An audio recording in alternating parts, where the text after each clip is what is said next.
जय हिंद, नमस्कार, welcome to Deaf Talks. This is Aadi Achint. Israeli tourist के साथ जो एम्स्टर्डम में चीजें चल रही हैं, बड़ी शर्मनाक चीजें हैं। उसका पूरा कवर अप करने की कोशिश की जा रही है। काफी सारे इधर-उधर के स्टेटमेंट्स आ रहे हैं, लेकिन it's a terrible thing what we can see on the streets of Amsterdam. मैं खुद गया हूँ उस सिटी के अंदर। मैंने देखा कि इतना मल्टीकल्चरल सोसाइटी थी। जब मैं गया था एटलीस्ट 2007 2008 के अंदर, it was a beautiful city with various different cultures. वहाँ पर आपको बटर चिकन, बटर नान भी मिल जाएगा। वहाँ पर आपको डोसे भी मिल जाएँगे और वहाँ पर आपको यूरोपियन फूड और ये वो सब कुछ वहाँ पर चल रहा था। Music, this, that, it's a beautiful, beautiful city या था। जो चीज़ें आज हम देख रहे हैं उनकी सड़कों के ऊपर, इट इज़ शेमफुल। एंड जिस तरह से वो उनका एनवायरनमेंट बदला है, वन कैन ओनली वंडर भई किस किस डायरेक्शन में ये चीज़ें चलने वाली हैं। अभी हुआ क्या है? नाउ हुआ क्या है उसमें जाने से पहले मैं आपको ये बताऊँ, काफ़ी लोग हमारी तरह यूरोप को वार्न करी जा रहे हैं कि भाई, जिन लोगों को आप ले रहे हो अंदर, जिन लोगों के साथ आप सोचते हो कि आप अपनी ज़िंदगियाँ आगे लेके जाओगे, they are not the right kind of people. And आपको समझ में आना चाहिए, they are come there to basically take charge of Europe. अपने यूरोप में अपनी डोमिनेंस बनाने के लिए, अपने अपने आप को दिखाने के लिए वो वहाँ पर बैठे हैं। ठीक है? और ये चीज़ किसी ने हमारी बात सुनी नहीं, हम तो बोल-बोल के थक गए हैं इस चीज़ को। बट ठीक है, अब क्या है कि यूरोप ने किसी की बात सुनी नहीं, अपना लिबरल एजेंडा में आगे चल रहे हैं, तो इनको अभी now they will need to start facing the music. और म्यूजिक अभी बजना वहां पर शुरू हो चुका है। What is happened there is absolutely shameful, जैसे मैंने बोला। एंड देखते हैं कि भाई इसमें चक्कर क्या है। सबसे पहले मैं बताऊं आपको कि हुआ क्या, कि भाई वहां पर basically gangs were hunting hunting down Israeli Jewish people on the streets. और कहीं न कहीं एक नैरेटिव बनाया जाता है और ये चीज़ बोली जाती है कि कुछ इज़रायली टूरिस्ट ने, वहाँ पर कोई पैलेस्टीनियन फ्लैग्स लगे हुए थे, उनको निकाल के वहाँ पर बेसिकली फाड़ के फेंकने की कोशिश करी और कई लोग सक्सेसफुल भी हुए। ठीक है, fair enough. If Israelis have behaved badly, वहाँ पर आप उनको पकड़िए, उनको सज़ा दीजिए, उनको whatever prosecute them under the full force of law. ये जो गैंग वायलेंस की जो चीज़ निकलती है, ये कहाँ से निकली, ये किसी को पता नहीं है। Is this justified? कि भैया, अगर किसी इज़रायली टूरिस्ट ने कुछ गलती करी है, तो आप जितने भी सारे इज़रायलीज़ हैं वहाँ पर, उनको पकड़ के मारना-पीटना शुरू हो जाओ सड़क के ऊपर। उनको पकड़ के, मतलब आप जिस तरह के प्रोग्राम्स कर रहे हैं वहाँ पर, जिस तरह की चीज़ें हो रही हैं, वो करना शुरू हो जाओ। और यहाँ पर जो सेकंड वर्ल्ड वॉर से पहले जो चीज़ें यूरोप में होती थी अंडर हिटलर, उन चीज़ों की यादें ऑब्वियसली ताज़ा हुई हैं। Hundreds of Jews have been hunted, beaten by mobs, ठीक है? फॉलोइंग अ सॉकर मैच, जो एक मकाबी तेल अवीव एंड एजाक्स के बीच में, जो 2 टीम्स हैं, उसके बीच में एक सॉकर मैच था। अब ये स्पॉन्टेनियस फ्लेयर अप है कि ऑर्गेनाइज्ड असॉल्ट है, इसकी तरफ तो कई लोग, अगर आप बात करेंगे, वो तो बोलते हैं भैया this was a fully organised assault. कि यार किसी 1-2 लोगों ने कुछ उल्टे-सीधे काम करे भी हैं, तो चलिए ठीक है, whatever it is, all sorts of people are there in all societies. आप पूरे जितने वहाँ पर फैन्स हैं इज़राइल के, वहाँ पर जो आए थे, उनके ऊपर अटैक करते हो। और जिस तरह से लोगों ने कल, बाय द वे, जो वीडियोज़ निकल के आ रहे हैं कि कई इज़राइलीज़ बेचारे, वो जो क्या नाम है, उनके जो कनाल सिस्टम है, Amsterdam is full of canals, काफ़ी सारे कनाल्स हैं वहाँ पर। और काफ़ी बोट-शोट चलती हैं, एम्स्टल रिवर बीच में से जाती है, जिसके अंदर कनाल्स निकल के इधर-उधर पानी लेके जाते हैं। वो बेचारे कनाल्स के अंदर कूद के अपनी जान को बचाने की कोशिश कर रहे थे। 10 इंजर्ड, 3 मिसिंग। ये तो 10 इंजर्ड तो कल सुबह की न्यूज़ है, अभी तो पता नहीं कितने इंजरीज़ बाहर निकलेंगी जब वो इज़राइल वापस पहुँचेंगे। 3 रिमेन मिसिंग अभी तक। पता ही नहीं है बंदे गए कहाँ? अब ये आदमी हैं, औरतें हैं, किसी को पता ही नहीं है। Israelis have dispatched 2 emergency flights उन्होंने भेजी हैं टू इवैक्यूएट इट्स सिटीज़न। अपने मिलिट्री एयरक्राफ्ट उनको भेजने पड़े वहाँ पर to remove people. How long, जब तक ये यूरोप में लोगों को समझ में आएगा कि भई ये कर क्या रहे हो आप? बट ये छी ठीक है भैया, अगर क्वेश्चन इज़, ये जो एम्स्टर्डम में जो चीज़ें हो रही हैं, ये बाकी यूरोप में क्यों नहीं होंगी? सवाल बड़ा सिंपल है, क्योंकि अगर आप देखें, जब से ये जो इज़राइल की वॉर शुरू हुई है, वहाँ पर आप सड़कों में खड़े होके burn all the Jews, throw the Jews in the ocean, river to the sea, ये वो पता नहीं क्या ग्लोबलाइज़ द इंतिफादा, इतनी सारी चीज़ें आप वहाँ पर बोलते हो।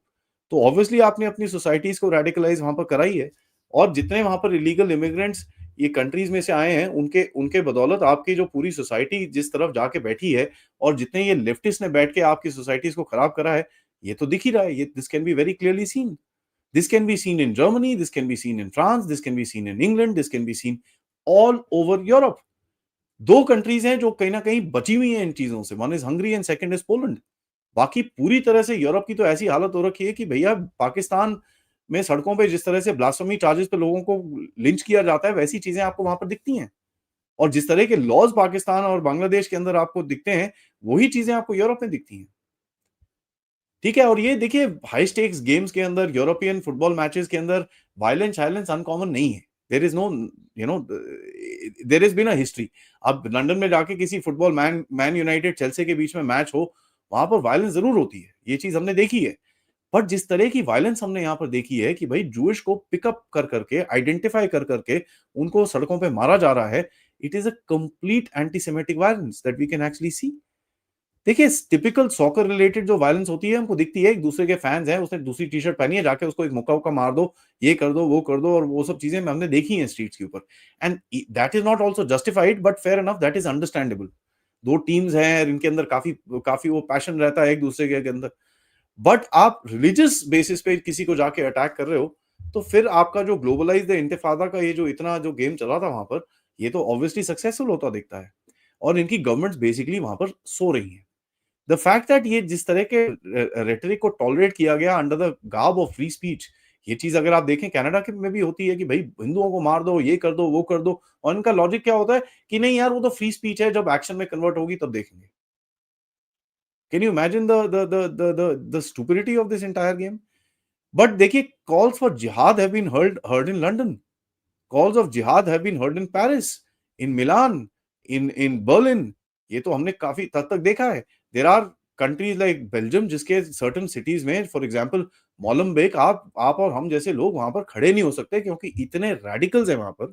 आई don't have a problem with Muslim immigrant staying there, but ये जो रेडिकलाइजेशन जो स्ट्रीट पे दिखी है हमको, जिस तरह से ये जो सोरोस के टट्टुओं ने उठा के पूरी तरह से ये जो प्रोटेस्ट दुनिया भर में ऑर्गेनाइज करे हैं, प्रो पैलेस्टाइन प्रोटेस्ट ऑर्गेनाइज कर रहे हैं, उससे जो रेडिकलाइजेशन आपको सड़कों पे दिखी है और जो एंटी सेमिटिज्म सड़कों पे दिखी है, that is very concerning.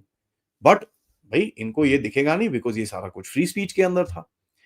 Several passports तक चुराए हैं लोगों से, इजरायलीज से एम्स्टरडैम में, क्योंकि ये लोग आईडी देख देख के लोगों को मार रहे थे। अब पता चला सम बेसिकली जो थे बेचारे वो रिजर्विस्ट थे आर्मी के, उनकी तो और भी ठुकाई करी वहां पर लोगों ने। अब बोलते हैं कि साहब इजरायली सपोर्टर्स वर चैंटिंग अगेंस्ट पैलेस्टाइन। अच्छा भाई, तो आप इतनी इतनी जबरदस्त तरह से भैया from the river to the sea करते रहो, वो ठीक है, लेकिन अगर ये आके चार नारे लगा दे तो प्रॉब्लम है आपको फिर। तो फ्रीडम ऑफ स्पीच गई कहां फिर? नेदरलैंड से थोड़ा होप था, क्योंकि people like Geert Wilders had come across, और उन्होंने काफी कुछ बोला था कि भाई we will fight this, we will fight this, we will fight this. But खैर, either the game is gone far past its recovery stage, कि जैसे इनके जैसे जो so called hardcore right wing people also can't do. उनका एक statement आया, tweet आया कल, कि I spoke with Israeli prime minister Bibi Netanyahu and told him of my anger and shame of what has happened. There is no place of antisemitism, Jew hate in the Netherlands, and I will do what I can to protect all the Jews and stop and expel Islamic radicals। और ये चीज बड़ी clear है भैया, we don't have, nobody has a problem with the Muslim population. But जो ये radicalisation चल रहा है, जिस तरह की ये चीजें चल रही हैं, दिस इज एब्सोल्युटली अनएक्सेप्टेबल यार। मतलब आपको सबके साथ रहना है, देयर इज नो प्रॉब्लम, आप रहिए वहां पर, बट व्हाट इज दिस? और ये चीज लोकल यूरोपियन लोग पूछना शुरू हो गए हैं कि यार ये कितना टाइम ऐसे चलेगा। अब हिस्ट्री में जाइए, 1932 में, 1934 में 30 जून से 2 जुलाई, जिसको जो बोलते हैं the knights of the long knives, जहां पर एडोल्फ हिटलर और उसके जो साथी थे, उन लोगों ने बेसिकली एक्स्ट्रा जुडिशियल एग्जीक्यूशंस करके अपनी पावर को कंसोलिडेट किया था। उसके बाद 1938 में नवंबर 9 से 10 टाइम तक nights of the broken glass, जिसको क्रिस्टल नाख्त बोलते हैं, जहां पर इतने सारे जूस के बिजनेसेस, उनके सिनेगॉग्स, इन सबको तोड़ ताड़ के बराबर किया था। बिजनेसेस में बेसिकली कांच वांच लगे होते थे, तभी चारों तरफ टूटा हुआ कांच था। That's why it's known as the night of the broken glass. इन चीजों की याद तो ऑब्वियसली लोगों को आएगी यार, the kind of stuff that has happened. अब देखिए, ये बड़ा ही क्रेजी चीज है, और जिस तरह से ये चीजें आगे चल रही हैं, और इसके बारे में तो वेस्टर्न लीडर्स बात करते ही हैं। डोनाल्ड ट्रंप तक ने इसे बात करी है। नाउ यहां पर देखिए, डोनाल्ड ट्रंप के आते साथ एक जो लिबरल गवर्नमेंट्स हैं वो धीरे धीरे करके गिरनी शुरू हो चुकी हैं। जर्मनी की गवर्नमेंट ऑलरेडी टी होने वाली है। ल्यू के लेफ्टिस्ट इतने डरे हुए हैं, उनको समझ नहीं आ रहा भाई किस तरफ देखें, how do we figure this out, किस तरह हम लोग काम करेंगे आगे जाके, किस तरह हम अपनी जो यूरोपियन लिबरांडो वैल्यूज है उसको बढ़ाएंगे। तो ये चेंजेस बड़े आपको जरा सड़क पे दिखेंगे। अब जब ये चेंजेस दिखेंगे, तो आपको क्लैशेस भी दिखेंगे। So Europe is in for a very very tough time, and मैं ये चीज बोलने वाला हूं कि Europe needs to brace for a lot of violence, and I hope it doesn't happen. I hope things calm down, and कहीं ना कहीं सिविल सोसाइटी लीडर्स दोनों तरफ से बैठ के ये चीज को काम डाउन करें, बट होता हुआ दिखता नहीं है। इस चीज़ के ऊपर हम नज़र रखते रहेंगे। This is a very bad incident that has happened and देखिए मैं यहाँ पर भारतीय लोगों को, हिंदू मूल के लोगों को भी ज़रा बोलूँगा, आप वहाँ पर जाते हैं, ध्यान से रहिए। Don't get into unnecessary squabbles with people because इनके जो मॉब्स हैं, इनकी जो मॉब मेंटालिटी यूरोप की सड़कों पे है, वो आपको बचाएगी नहीं और इनके पुलिस-वुलिस आर एब्सोल्यूटली यूज़लेस। इसी बात में ये वीडियो को आप ज़रूर लाइक करिएगा, सब्सक्राइब करिएगा चैनल को। आप लोग इस चैनल की तरफ कंट्रीब्यूट भी कर सकते हैं using the QR code PayPal for direct contributions या फिर सुपर स्टिकर, सुपर चैट्स और मेंबर्स बन के भी। Thank you so much. दोपहर में थोड़ी देर में मिलते हैं मेजर जनरल राजीव नारायणन से। तब तक जय हिंद, जय भारत।